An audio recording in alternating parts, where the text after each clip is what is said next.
I thought we can look at the scale. I know it looks a little bit like algebra, but it's okay. One thing you should get used to if you want a career in music is the fact that music is built on letters and numbers. There's no way around it. So, again, you know, you can pray, you can ask God to just give you the gift and not have to worry. And He may do that. But 9 times out of 10, for some reason, He chooses not to. So, but looking at this in the idea, scales have an importance to me. You know, it might not mean much to the next guy, but for me, I've always forced myself as best I can to learn at least major scales. I actually don't even know well my minor scales, but to me, major scales cover most of what I do, and the easiest major scale is C because it's all white keys. And basically, when you're looking at a scale, if you ever wanted to do a scale in any key, the nuts and bolts of it are what you actually see taking place here. And remember I talked about the steps? It's a whole step, half step, whole step, whole step, whole step, half step. That and look at the count. 1, 2, 3, 4, 5, 6, 7. Okay? So 7 and 8 being the same key that you started with. So when you hit 7 individual notes and you hit them in that order, you're always going to hit a major scale. Okay? So, and you can translate it too, obviously, with different ways, and you can say 2 whole steps, 1 half step, 3 half steps, 1 whole step equals a major scale. Now I know it's kind of crazy to talk it out like that, but it's easier to demonstrate it. And once you get it, like, mentally, you also have to get it visually. Like, you follow me? Like, because it's part of your playing.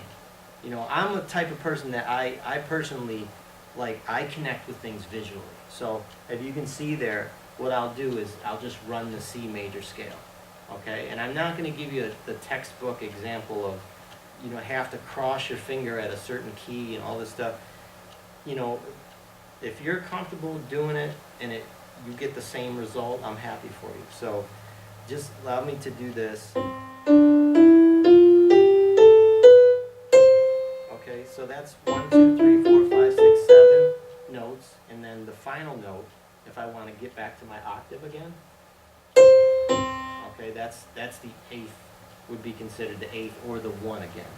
But the 8 is where, the 8 is the number to describe the octave. So from C to the next C, there are 8, technically, there are 8 notes, okay? So the C scale is spelled out in not just letters, but numbers. So you've got, think in your mind, counting from 1 with me, but I'm going to say the actual noted key that I'm pressing.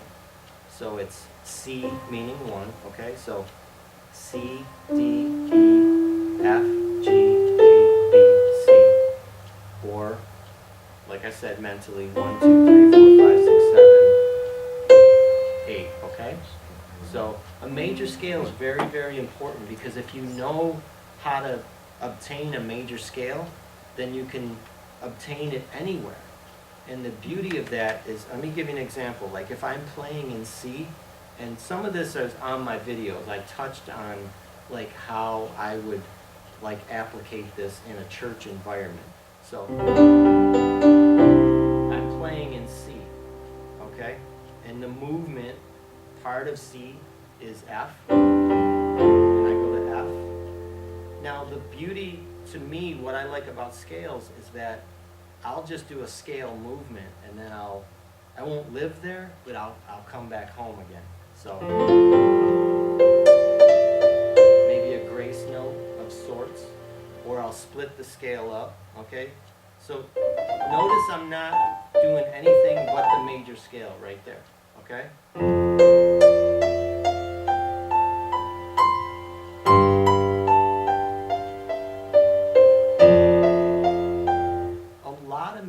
Can be made with a little bit of movement.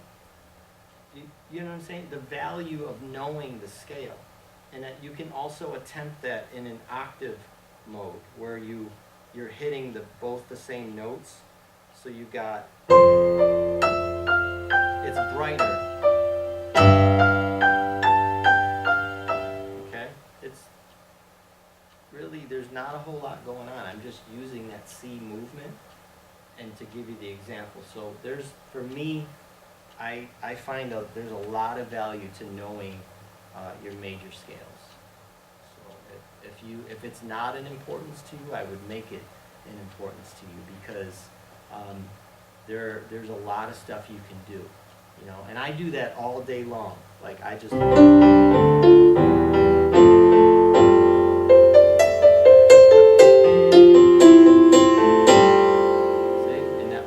C. That was all part of the C.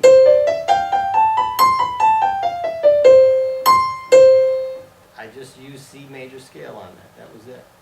So now how you learn to arpeggiate and flow and work, you know, learn to, you know, use your pedal more like second nature.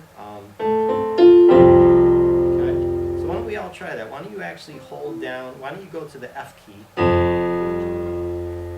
Do it just a single note or an octave. You want to see where that is? See the F? Okay, now look at the value in finding the major scale. Now, with your right hand, and by the way, if I haven't said it, the keyboard is played with both hands. Right. So to add more confusion to it, okay? But basically, with the left hand, you can just hold down the F note, okay? And with your right hand, why don't you get as brave as you can get and try a couple of notes of the C scale. Even if you're just on the white notes, it doesn't matter, because they're all part of the C. Even if you went... See? Still part of that scale. Now mind you, does it sound very palatable? No. However, it's getting you out of your comfort zone to make your brain connect with the idea that, no, I don't have to hold a chord down with my left hand. I don't actually do a lot of left-handed chords. Pastor will tell you, I'm like all about pinky thumb. I do a lot of bass octaves. I don't have a bass player, so I can't sit on my left hand. So it's all me. And I play a lot of split key, where I allow the left portion of the keyboard to have a bass tone. So it makes up for the lowness that would otherwise be there with a bass player. But like, I'm in the key of F, or if I'm in the root key again, back to C. And then you can just, it's all about tinkering with it and learning to practice. So.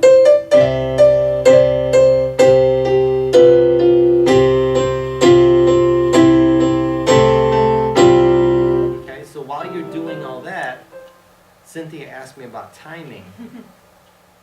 Keyboard players, like, they kind of can float, like when you get well enough to play publicly, okay?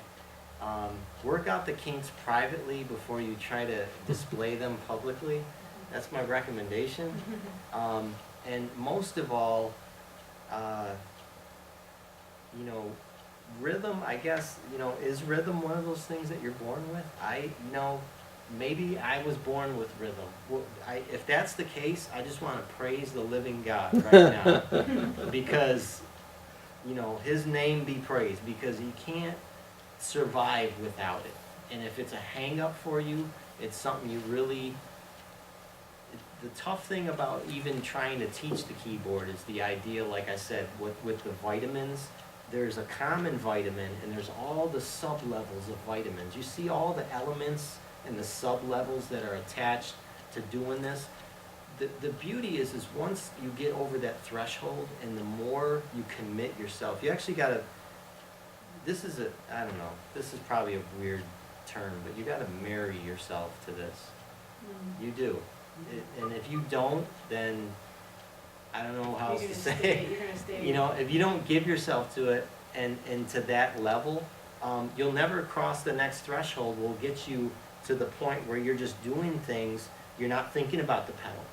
I actually had like one of my mentors, he was like, I asked him, I said, oh, do that thing you did right there, just let me see that again. He's like, hang on, now I'm thinking about it. You asked me to do it, I can't do it and think about it. He just, it really just came out like that, and it's like, it's a level that you get to, like when you get in the car, you don't think 2 o'clock and 10 o'clock and the rear view, and you know, you don't get all flustered. You just get in, give me that thing. I'm going to work, man. Get out of my way, you know.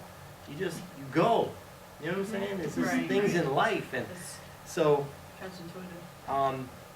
you just pray and you spend time and you ask God to really, you know, develop all those different elements, and you know, like I said, by way of practice, very simplistically, you could just have one note, a C note, and then, you know, try. And I'm a huge fan of grace notes. You'll see this a lot. And grace is just kind of a bounce. Is that just a half step? Yep, it's a little half step movement. It could be a whole step, but I do it in half steps a lot. I'm a huge fan of grace notes. I like grace, amazing grace notes. Yes, amazing, and it is amazing. So basically, see, I'm giving you an actual mix right now. So I'm going grace note. I might be out of range here. Am I out of range? Yeah. Okay, so C, D to the E. There's the root. Here's the C, and then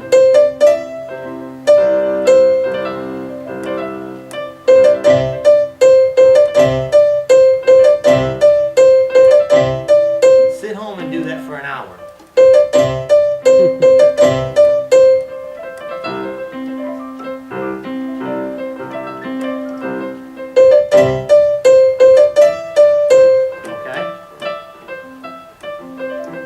Amazed that when you go back to just playing a song,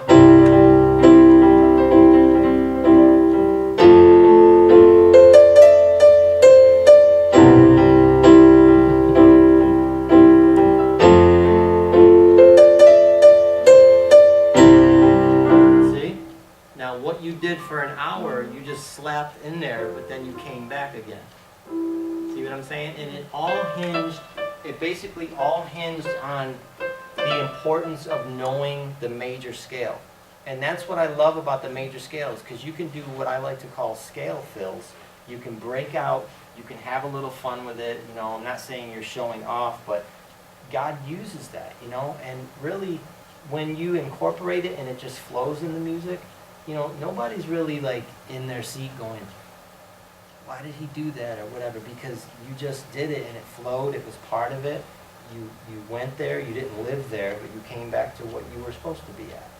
Okay, and that's all of the joy of experimenting and learning, you know, how to make music fuller, you know, and richer, and, you know, taking your musicianship to a level that maybe you're not used to, and it all hinges on a major scale. I'm not saying that major scale is the end-all be-all, because there's probably 150 scale types out there. But the major scale in a church environment is where we live. Most songs are built on 3 majors and a minor. Come on. I am a friend of God. There's C. I am a friend. There's A minor. Oh, there we go. Here comes the F. I am a friend of God. Back to the C. Right? See, and then and you could put a fill in. You don't live there, but you come back again. See what I'm saying? And that's it. And there are different movements, part of that, but I want to encourage you guys with that. So hopefully that made sense to you. And you know, as you get deeper, you can spell it out. Now, I don't come here every Sunday and go, whole step, 2, carry the 3. You know, you don't think about it. You just do it. So after a while, it gets second nature. But yes. You've got to go. You got to do the repetition over and over and over. You do. And like I said, when you get home, and like you really want to get down deep with the Lord, and you be like, Lord honors your seriousness. Like He'll honor your sacrifice, and be like, Jesus, for the next hour, And I used to get up 4 or 5 a.m. The room was pitch black. You know, my wife, you know, she was still asleep. I'm over there. I got headphones on. All she could hear is like the noise of the keys. And I'm like, you know, my little flashlight. And I was like, I'd do anything to learn. I was so hungry to learn and to get to a place where I had freedom on my instrument. And so that was part of my journey. So hopefully that made sense to you. So, we talked about the octave, okay, and that's what Pastor Jim pointed out to you before, that C lives in all those different sections, okay? So you can pick each C as you ascend or descend, okay? So, and again, you can see how it's spelled out numerically, all right? Getting a little bit deeper and dissecting. Now, when you see the little emphasis on root, Janet, mostly probably for you, is it basically means that when you start the chord out, you positionally, you're starting with the note. You deliberately, intentionally have like the key of whatever, C, and you're starting with C. Okay, so it would be, I don't know, thumb, pointer, ring finger, however you want to do it for your right hand, but this is basically like, if you have a chord dictionary, okay, it becomes sort of like your Bible for chords. And any good chord book, you know, worth its weight will get much deeper than just major triads. But basically, these are root position chords, okay? And just to kind of give you a visual of it, that's what the book will ask you to do. Some are lit up like that, some of them just have dots, but it's all about just that finger position on the key and that being the root position, okay? So Our low note generates the harmonies of the choir. So, and someone once told me music is comprised of harmony, melody, and rhythm. So it was a good rule to live by, along with less is more. That's so extremely important. A friend of mine taught me that years ago. Yep. Yep. So just a little bird's eye view of what you'll encounter in book form. So, and in the same token, you can explore those chord variations in the minor of that chord. Okay, so the minor is basically is when you take a major chord and you, I believe, flat the third. Yeah, you flat the third. So there's definitions to how the chord is arranged, of which I'm not giving you tonight. You don't need to know all that. You just need to know that that's a minor. Has a sadder sound to it. Yes. Yep. That's a good. Actually, why don't you point it out? All of the country western broken-hearted yes, song. yeah. You know, that's one of the first things I learned. It said a minor has a sadder Yep. sound, sadder feel to it. The major is a bright. brighter, happy, minor, kind of. Not that you're frowning, but minors are awesome. Minors are dark, in the dark. Darker. They are a little darker. But every octave has 3 majors, 3 minors, and that one diminished Yes. chord. Now, if all music was written in minor, I'm not really sure how worship would be in the church.